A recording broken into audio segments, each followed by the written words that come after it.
స్మృతులు చెక్కిన శిల్పం పార్ట్ 33 వచ్చిన మీనా కుమారి గారు సుప్రజ ఆవేశంగా సుకన్య వైపు చూస్తూ ఉంది. ఏ అధికారంతో నువ్వు ఇంట్లో ఉన్నావు, ఆ విషయానికి సమాధానం చెప్పు అన్నది కోపంగా.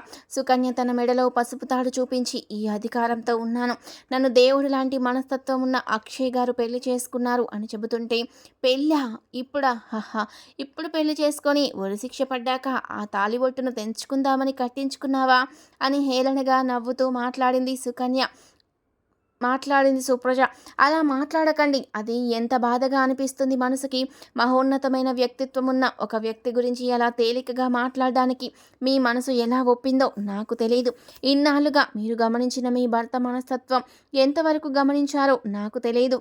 కొన్నాళ్ళే అయినా మీరు కలిసి ఉన్నప్పటికీ ఇప్పటి వరకు మీకు ఆయన కష్టపడి సుఖం లేకపోయినా తను సంపాదించిన సంపాదన పంపిస్తూనే ఉన్నారు.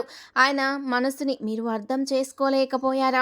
ఉరిశిక్ష పడుతుందని అంత తేలిగ్గా అనగలుగుతున్నారా? నాకు ఆశ్చర్యంగా ఉంది. డబ్బు, నాగరికత, వ్యామోహాలే ప్రధానమైన మీలాంటి వాళ్లకు మనుషుల వ్యక్తిత్వం, మానవత్వం, మంచితనం అనేది ఎలా తెలుస్తుంది? మీ గురించి నాకు చాలా ఆశ్చర్యంగా ఉంది. కనీసం భర్త అన్న ప్రేమ కానీ, ఆయన కష్టం చేసి మీకోసం డబ్బు పంపించారన్న మమకారం కానీ, మీకున్న ఈ ఇద్దరు బిడ్డలు ఆయన వల్ల కలిగిన వారన్న అభిమానం కానీ ఏమీ లేకుండా ఈనాడు ఆయన చావు గురించి అంత తేలిగ్గా మాట్లాడుతున్న మీరు భార్య స్థానంలో నిజంగా ఉండగలిగిన గారంటారా అంటూ కోపంగా అంటూనే కన్నీళ్లు పెట్టుకుంది సుకన్య. లేదు, ఇప్పుడు మిగిలిన ఆస్తిపాస్తులు ఏమైనా ఉంటే అవన్నీ చుట్టపెట్టుకొని నా బిడ్డల్ని రోడ్డుకు ఈడ్చాలని ఈ సమయంలో పెళ్లి చేసుకున్న భార్యవు నీకు ఉంటాయి కదూ ప్రేమ, మమకారాలు అన్నది కోపంగా సుప్రజ. అటువంటి మనస్తత్వం నాకేమీ లేదు. ఆస్తిపాస్తులకు కొదవేమీ లేదు. ఉన్న విజ్ఞానంతో సంపాదించుకున్నాను బాగానే. పల్లెటూరులో కూడా కావాల్సినంత ఆస్తి ఉంది. కానీ నాకంటూ ఒక తోడు లేక, నాకు వచ్చిన వారు లేక, నచ్చిన వారు లేక ఇన్నాళ్ళు ఒంటరిగా ఉండిపోయాను. నిజానికి నా మనస్తత్వానికి సరైన వారు దొరకక జీవితంలో ఇలా ఉన్నాను అంటూ చెబుతున్న సుకన్య మాటలకు, అవునా, అంటే అలాంటి వ్యక్తి ఇప్పుడు ఈ జైల్లో కూర్చున్న ఆయన రూపంలో దొరికారా? ఈ వయసులో ఈ దరిద్రం ఏమిటి అంటూ మాట్లాడింది సుప్రజ హేళనగా నవ్వుతూ. తోడు కేవలం తోడు కోసం. ఒకప్పుడు వయస్సులో ఉన్నప్పుడు తోడు నీడగా ఉండాల్సిన భార్యవైన నువ్వు, కన్న బిడ్డలతో సహా నువ్వు ఇతర దేశాలు వెళ్ళిపోయి ఆయనను ఒంటరి చేసినప్పుడు కూడా తోడు కోసం మరొకరిని పెళ్లి చేసుకోలేదు అక్షయ్ గారు. ఆయన వ్యక్తిత్వానికి తోడు ఉండాలని ఈ పరిస్థితుల్లో ఆయనకు భార్యనయ్యాను. ఈ వయసులోనే ఇప్పుడే తోడు అవసరం మనసుకు అంటూ చెప్పింది సుకన్య. వీడియో చూసే ముందు ప్లీజ్ అండి, వీడియోకి తప్పకుండా ఒక లైక్ చేయండి ప్లీజ్. లేదు, ఈ వయసులో వాడి దగ్గర ఏముంటుందని వచ్చావు? డబ్బు ఉంటుందని వచ్చావు, అది తీసుకోవడానికి తప్పితే మరేమీ కాదు అంటూ మాట్లాడుతున్న సుప్రజ మాటలకు నీకు అర్థమైంది, నీకు అవసరం అయ్యింది డబ్బే. దానికోసం నువ్వేమైనా చేయగలుగుతావు. భర్తని, నీ పిల్లల్ని, ఎవరినైనా ఏమైనా చేయగలుగుతావు. విలువలు అనేవి తెలియని నీకు ఈ విషయాలన్నీ చెప్పాల్సిన అవసరమే లేదు. ఈమె మా అమ్మ, నాన్నగారు చెప్పారు, ప్రాణం పోయినా మేము మీతో రాము. నేను జీవితంలో నమ్మేదే లేదు, మేము అమ్మ దగ్గరే ఉంటాం.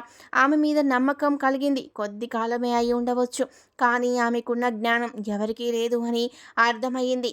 నాన్నగారు ఆమెను మాకు రక్షణగా ఎందుకు ఉంచి తాలిబొట్టు కట్టి మరీ అధికారాన్ని ఇచ్చారు మాకు ఇప్పుడే అర్థమవుతోంది.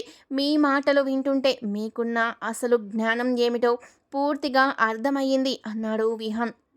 లోపలికి వెళ్ళి చూడండి, మీ ఫోటోలే ఉంటాయి. మిమ్మల్ని తలుచుకుంటూ, పిల్లల్ని తలుచుకుంటూ వాళ్ళ గురించే జీవించారు. మన కోసమే కష్టపడ్డారు, మన సుఖం కోసమే ఆయన జీవితాన్ని అర్పించారు. ఈనాడు అలాంటి బిడ్డ మరొకరికి అన్యాయం జరిగిందని దాన్ని అరికట్టాలని ప్రయత్నించి సాధించారు. జైలుకు వెళ్ళారు. ఎందుకు? న్యాయం కోసం మాత్రమే. అటువంటి వ్యక్తిని ఒక్క మాట అన్నా కూడా ఊరుకోము, మర్యాద ఉండదు. ఆయన ఇంట్లో కూర్చొని దేవాలయం లాంటి ఇంట్లో నిలబడి దేవుని ఏమైనా అంటే మేము ఇక్కడ పనిచేసే వాళ్ళమైనా ఊరుకోము అని చెప్పింది సుబ్బమ్మ. అబ్బో, చాలా గొప్పవాడు, హీరో కదా, ఇంట్లో పని వాళ్ళతో సహా బాగా తయారు చేశాడు. ఎవ్వరు కూడా ఆయన్ని ఒక్క మాట కూడా అననివ్వకుండా ఇంత తెలివిగా చేయడం అనేది చాలా గొప్పతనం. అది నేర్పరితనం. ఇలా నేర్పాలంటే చాలా కష్టపడాలి అంటున్న సుప్రజ బావ వైపు చూస్తూ, ఇది నేర్పరితనం కాదు బాబు, నిజమైన ప్రేమ. పనివాళ్ళుగా ఉన్న మమ్మల్ని అలా ఎప్పుడూ చూడలేదు. మా బిడ్డలకు చదువులు చెప్పించి పెళ్ళిళ్ళు చేసి వారి సంసారాలు జాగ్రత్తగా చూసుకోవాలి అని సహాయం చేసిన దేవుడి లాంటి వారు అక్షయ్ బాబు. అడగకుండానే అన్నం పెట్టినవారు, ఆపద సమయాల్లో ఆదుకున్నవారు. అటువంటి బాబు మాకు దేవుడితో సమానం. కష్టంలో ఉన్నప్పుడు అనుకున్న వాళ్ళందరూ దూరమైనప్పుడు ఆదుకున్న వ్యక్తి దేవుడితో సమానం. అలాగే అక్షయ్ బాబుకి ఎప్పుడు బాగోకపోయినా ఒక డాక్టర్గా వచ్చి సేవ చేసి ఆయనకు ఎప్పటికప్పుడు ఆరోగ్యాన్ని, మనసుకి కావలసినంత మంచి మాటలని చెప్పి అలా ఉంచగలిగింది అక్షయ్ బాబుని. లేకుంటే తన కుటుంబం మీద బెంగతో, ఒంటరితనంతో ఏమైపోయేవారో ఇన్నాళ్ళు. ఇలా ఆయన ఉన్నారంటే అది సుకన్య అమ్మ చేసిన పుణ్యం. ఫీల్డ్‌లో ఎవరినైనా అడగండి. ఆయన గురించి తప్పుగా ఎవ్వరూ చెప్పరు. లోకులు, పలుగాకులు అలాంటివారు. ఆ రంగంలో ఉన్నవాళ్ళు రకరకాలుగా లేనిపోని మాటలు పుట్టిస్తారు. అవి అబద్ధమో, నిజమో కూడా తెలుసుకోకుండా, నిజమో, అబద్ధమో తెలియని బతుకు మీరు బతుకుతున్నారు. అది మీకు అర్థమైతే చాలు అంటూ ఆవేశంగా సుప్రజ వైపు చూస్తూ మాట్లాడింది సుబ్బమ్మ. ఇక అక్కడ ఉండడానికి ఏమీ మార్గం కనిపించక విసవిస తన బావతో గారితో కలిసి వెళ్ళిపోయింది సుప్రజ. తమకు సంబంధించిన లాయర్ని కలిసింది సుప్రజ. పెళ్లి జరిగిన తర్వాత ఇన్ని సంవత్సరాలు మీరు దూరంగా ఉన్నారు. అసలు మీకు ప్రశ్నించే అధికారం అనేది మొదట కోల్పోయారు. మీ జీవనం మీరు ఎలా సాగించారు? ఏమిటి అంటే ఆయన పంపించిన డబ్బు వల్లే జరిగింది అని చెప్పొచ్చు. అటువంటప్పుడు ఆయన తప్పు ఏమీ ఎత్తి చూపడానికి మీకు అవకాశం లేదు. పిల్లలను మంచి మార్గంలో నడపకుండా వారిని చెడుదారుల వైపు నడిపించి మగ పిల్లాడిని పందాలు కాసే వాడిలాగా పెంచి డబ్బు కోసం ఆ బిడ్డను చెడగొట్టాలి అని ప్రయత్నించారు. రెండవది, ఆడపిల్లని అనవసరమైన డాన్సులకు పంపి డబ్బు సంపాదించాలి అనుకునేవారు. బిడ్డలను ఆయాలకు అప్పగించారు. కానీ ఏనాడు కన్న తల్లిలా పెంచలేదు. ఇవన్నీ కూడా మాకు ఫైల్లో ఉన్నాయి. మీ పిల్లలు చెప్పుకున్న విషయాలు కూడా ఉన్నాయి అని చెప్పాడు లాయర్. అంటే ఈ ఆస్తిలో నాకు ఏమాత్రం అంటూ ఉన్న ఆవిడ వైపు చూసి, అక్షయ్ గారు తన ఆస్తి అసలు ఎవరికీ రాయలేదు. చాలా తెలివిగా రాశారు. అవి మీకు చెప్పాల్సిన అవసరం లేదు. కానీ మీకు చెందే అవకాశం ఏమీ లేదు అని చెప్పేశాడు లాయర్. మరొకసారి మీరు ఈ విధంగా ప్రయత్నిస్తే పిల్లలను హెరైజ్ చేసిన తల్లిగా, తండ్రి నుండి దూరం చేసిన తల్లిగా, బాధ్యత లేకుండా తిరిగిన ఇల్లాలుగా రకరకాలుగా మీ మీద కేసులు పెట్టడానికి అవకాశాలు, సాక్ష్యాలు ఎన్నో ఉన్నాయి. మీ పిల్లలు దానికి సరైన సాక్ష్యం ఇస్తారు అని చెప్పాడు సమాధానం లాయర్ గారు. బుర్ర తిరిగిపోయినట్లు అయింది సుప్రజకు. ఆఖరి ప్రయత్నం చేయాల్సిన ప్రయత్నం బావగారు చెప్పడంతో సుప్రజ జైలుకు వెళ్ళింది. నేను అక్షయ్ గారిని కలవాలి అని అడిగింది. మీరు ఏమవుతారు ఆయనకు అని అడుగుతున్న వారికి ఆయన భార్యను నేను అని చెప్పింది సుప్రజ. వాళ్ళు లోపలికి వెళ్ళి అక్షయ్కి చెప్పారు. వచ్చిన ఆవిడ పేరు, వివరాలు చెప్పారు. ఆమెను నేను కలవాలి, మాట్లాడాలి అనుకోవడం లేదు. దయచేసి నన్ను విసిగించవద్దు.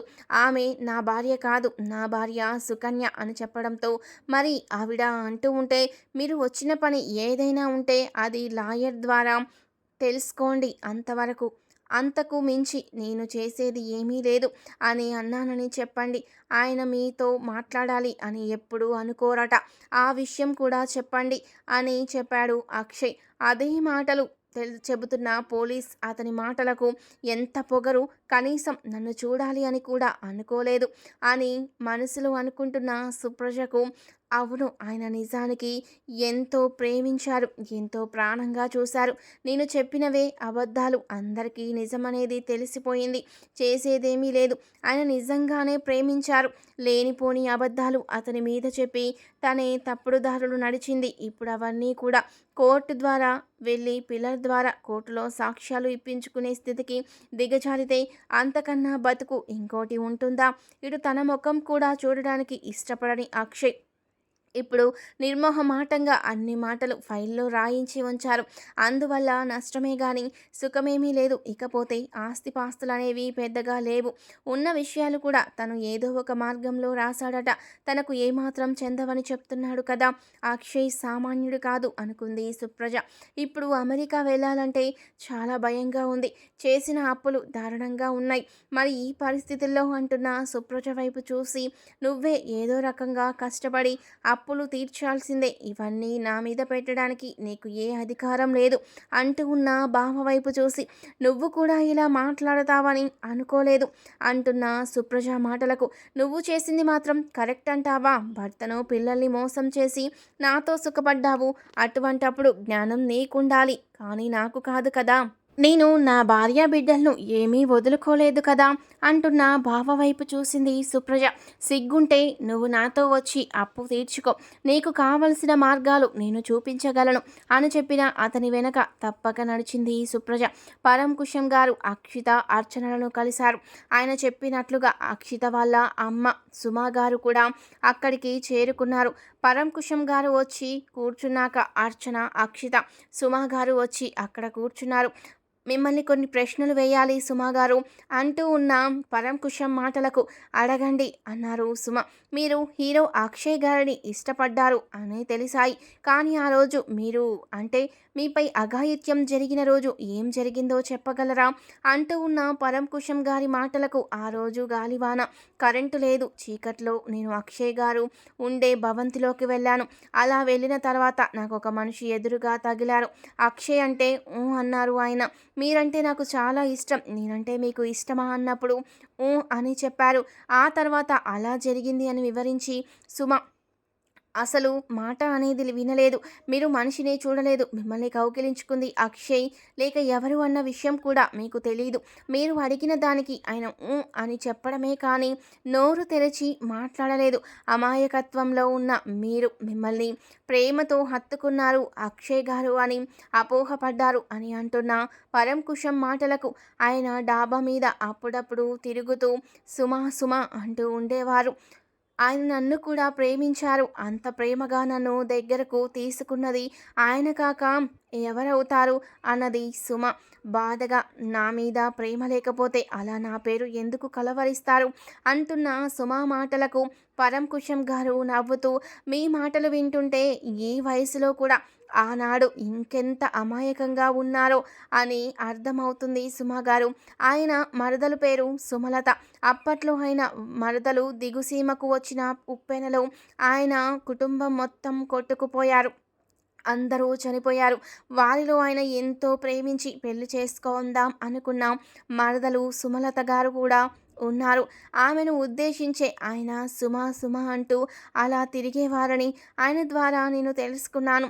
మనిషిని పోగొట్టుకున్నప్పుడు ఒకలాంటి డిప్రెషన్లో ఉండి అదే పేరు కలవరిస్తూ ఆయన ఆ విధంగా ఉండేవారట. యాక్టింగ్ అనేది లేకపోతే ఏమైపోయేవాడినో అని చెప్పారు.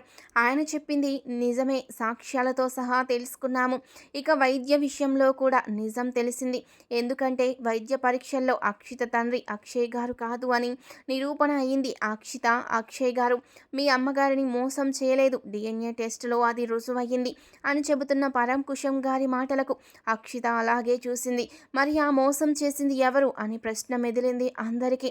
అమాయకత్వంగా తెలిసి తెలియని తత్వంతో తెచ్చిపెట్టుకున్న ఇబ్బంది. కానీ మీ అమ్మగారు ఇటువంటి విషయాలకు అలా లొంగిపోవడం కూడా తప్పే. అసలు ఎవరు ఏమిటి అని తెలుసుకునే అంత తెలివి తేడలు లేకపోవడం మీ అమ్మగారి అమాయకత్వంగా మనకు ఇప్పుడు కూడా అర్థమవుతుంది. ఇప్పటికీ అలాగే ఉన్నారు. కానీ అక్షయ్ గారు అలా మోసం చేసే రకం మాత్రం కాదు. ఆయన గురించి అన్నీ సేకరిస్తుంటే హీరోయిన్స్తో సంబంధాలు ఉన్నాయి అవన్నీ అన్నవన్నీ కూడా రూమర్సే. వాళ్ళే స్వయంగా ఒప్పుకున్నారు. ఈ విధంగా అక్షయ్ గారు ప్రస్తుతం జైల్లో ఉన్నారని మీకు తెలిసిందే కదా. ఆయన గురించి అంతా తెలుసుకుంటూ ఉన్నాను. ఆయన కేసు కోర్టులోకి వస్తుంది. ఈలోపు ఈ విషయాన్ని కూడా తెలుసుకున్నాను. అవును, అప్పుడు అక్షయ్ గారితో పాటు వాళ్ళ మేనమామ, ఆయన కూతురు ఆయన ఫ్రెండ్ గుణ కూడా ఉండేవారు కదూ అన్నారు పరంకుశం గారు. ఏమో కొందరుండేవారు. వారెవరో నాకంతగా తెలీదు అని చెప్పింది సుమ. ఆ వైపుగా పరంకుశం గారు ఆలోచన మొదలుపెట్టారు. DNA టెస్ట్ రిపోర్టులన్నీ కూడా అక్షితకు ఒక కాపీ ఇచ్చారు. ఏమీ తెలియకుండా అనవసరంగా మంచి వ్యక్తి మీద అబాండాలు వేయడం తప్పు. పైగా హత్య చేయాలని కూడా అనుకున్నావు. నిజం తెలుసుకోకుండా ఆ విధంగా చేయడం, ఆ రోజు మీ అమ్మ ఎవరో తెలుసుకోకుండా తన జీవితాన్ని అర్పించడం లాగానే ఉంది. ఇంత చదువుకున్నా అదే అమాయకత్వం నీలో కూడా ఉన్నట్లు ఉంది. జాగ్రత్త అని చెప్పి బయటకు నడిచారు పరంకుశం గారు. ఎంక్వైరీ చేస్తే భూషణం కూతుర్ని గుణ పెళ్లి చేసుకున్నట్లు తెలిసింది. వారు ఇతర రాష్ట్రంలో ఉన్నట్లు కూడా తెలిసింది. ఆ విషయం గురించి ఎంక్వైరీకి ఇద్దరు తమ డిపార్ట్మెంట్లో వారిని పంపించారు పరంకుశం గారు. జైల్లో ఉన్న అక్షయ్ గారిని కలవడానికి వెళ్ళాడు పరంకుశం. అక్షయ్ మిమ్మల్ని కొన్ని ప్రశ్నలు వేయాలి అని అతని ఫ్రెండ్ గుణ గురించి అడిగాడు. అక్షయ్ మాట్లాడుతూ ఫ్రెండ్ గురించి ఏం చెప్పాలో అన్నట్లుగా మౌనం వహించాడు కాసేపు. ఇప్పుడు అక్షిత నీ బిడ్డ కాదు అని తెలిసింది. కానీ అప్పుడు జరిగింది అదే భవంతిలో కాబట్టి అక్కడ ఉన్న వ్యక్తులకు సంబంధం ఉంది. మీ మేనమామ గుణ ఎవరిని అనుమానించాలో తెలియదు. మీ ఫ్రెండ్ గుణ గురించి ఖచ్చితంగా చెప్పాలి అక్షయ్ గారు అని అడిగారు. అందరినీ పోగొట్టుకున్న తర్వాత గుణ ఎక్కువగా తాగుతూ ఉండేవాడు. తాగవద్దని ఎంతో హెచ్చరించేవాడిని. ఎందుకో ఒకలాంటి డిప్రెషన్లోకి లోనయ్యాడు. నాకు అవకాశాలు వస్తూ ఉండేవి. నేను యాక్టింగ్ విషయంలో బిజీగా ఉండడం వల్ల నేను కొన్ని విషయాలు గుణాన్ని పట్టించుకోలేకపోయాను అప్పట్లో. కానీ మా మామయ్య నన్ను తన కూతుర్ని పెళ్లి చేసుకోమని ఒత్తిడి చేయడం ప్రారంభించాడు. ఆ అమ్మాయి అంటే నాకిష్టం లేదు. పెళ్లి చేసుకోవాలని ఆశ కూడా లేదు అప్పుడు. కేవలం డబ్బు మనుషులు. అందుకు నేను వివాహం చేసుకోను అన్నాను. ఆ తర్వాత ఆ అమ్మాయికి వేరే వాళ్ళతో వివాహం చేస్తాను అని నా దగ్గర ఉన్న ఆస్తులు నాతోనే రాయించుకున్నాడు. నాకు ఆమెను పెళ్లి చేసుకోవడం ఇష్టం లేక ఆస్తులు వదులుకున్నాను. ఒకరోజు ఒక సంఘటన అనుమానం కలిగేలా అయ్యింది. ఆ సమయంలో నేను గుణ ఇద్దరం తాగి ఉన్నాం. ఎందుకో నాకు ఆ సమయంలో గుణ తేడాగా అనిపించాడు. మామయ్యకు సైగ చేసినట్లుగా అనిపించింది నాకు. తర్వాత విషయం తెలిసేసరికి మామయ్య కుటుంబంతో పాటు కూడా వెళ్ళిపోయాడు. ఆ తర్వాత వేరే ఒకరికి పెళ్లి చేయాల్సిన మా మామయ్య కూతురిని గుణానే పెళ్లి చేసుకున్నాడు అన్నట్లు తెలిసింది. మాట వరుసకి కూడా ఆ విషయం నాకు చెప్పలేదు.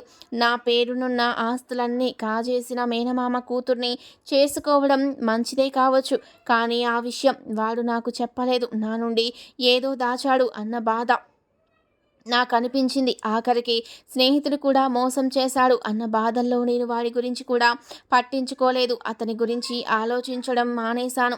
తర్వాత వాడు తాగుడు కోసం కొందరు దగ్గర అప్పులు చేశాడని వాళ్ళు నన్ను అడిగితే ఆ అప్పులు కూడా తీర్చేశాను. అంతవరకే తెలుసు. తర్వాత ఏం జరిగిందో తెలీదు. వాళ్ళు వేరే రాష్ట్రంలో ఉంటున్నారు అని తెలుస్తూ అన్నాడు అక్షయ్. మీ స్నేహితుడు నిజంగా గుణ మిమ్మల్ని మోసం చేశాడు అని ఖచ్చితంగా మీరు నమ్ముతారా అన్నారు పరంకుశం. గుణ గురించి నేనైతే పూర్తిగా అలా అనుకోలేను. ఏదో వాడు ఇబ్బందుల్లో ఇరుక్కున్నట్లు అనిపించింది. వాడు ఏదైనా తప్పు చేసి ఇరుక్కున్నాడా, లేక ఏదైనా బాధల్లో చెప్పుకోలేని విషయాలు ఉన్నాయా, ఏమీ అర్థం కాలేదు. నాతో ఎందుకు షేర్ చేసుకోలేదు, మామయ్యతో ఎందుకు చేతులు కలపాల్సి వచ్చిందో కూడా నాకు తెలియదు. ఆ తర్వాత మామయ్య కూతుర్ని వాడు పెళ్లి చేసుకుంటే నాకు ఎందుకో వాడు నచ్చలేదు. అందువల్ల వదిలేశాను. అసలు విషయం తెలుసుకోవడం కూడా నాకంత ఇష్టం లేదు. ఆ సమయంలో ఒక రకంగా నటనే. నాకు వచ్చిన పాత్రల వల్లే కొంత ఊరట చెందాను. తర్వాత తెలిసిందే పెళ్లి చేసుకోవడం, పిల్లలు పుట్టడం అవన్నీ జరగడం జరిగాయి. ఆ తర్వాత గుణ గురించి నాకు తెలీదు. నా గురించి వాడికి తెలుసో లేదో నాకు తెలీదు అన్నాడు అక్షయ్. మరి తమిళంలో ఏవో సినిమాల్లో నటిస్తున్నాడు అని ఎవరో అంటున్నారు అన్నాడు పరంకుశం. అవును, తమిళం సినిమాల్లో నటిస్తున్నాడు సైడ్ క్యారెక్టర్లో అన్న విషయం నాకు చూచాయిచిగా తెలిసింది. కానీ చెప్పాను కదా, ఇంట్రెస్ట్ లేక నేను తెలుసుకోలేదు సార్ అన్నాడు అక్షయ్. అయితే ఈ అమ్మాయి సుమ కేసులో ఇటువంటి గుణాన్ని అనుమానించాలి. అటు అక్షయ్ మేనమామ కూడా కరెక్ట్ వాడు కాదు.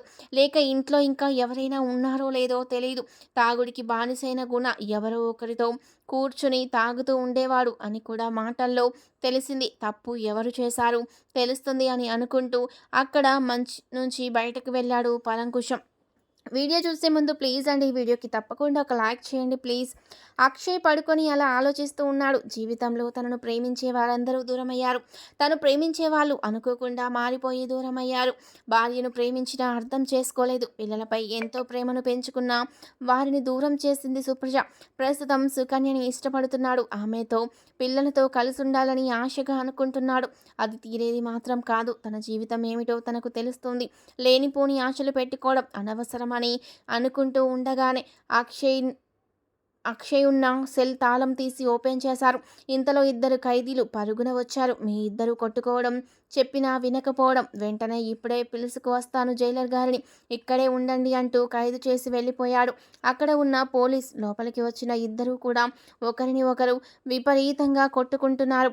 రక్తం వస్తుంటే చూడలేకపోతున్నాడు అక్షయ్. చివరికి ఒక వ్యక్తి తన జోబులో నుండి కత్తి తీసి మరొక వ్యక్తిని పొడవడానికి సిద్ధంగా ఉన్నాడు. అక్షయ్ వారిద్దరిని ఆపడానికి మధ్యలోకి వెళ్ళాడు. తర్వాత ఏం జరిగింది, అక్షయ్ని పొడిచారా అనేది నెక్స్ట్ పార్ట్లో తెలుసుకుందాం. వీడియో నచ్చితే లైక్ చేసి సబ్స్క్రైబ్ చేయండి.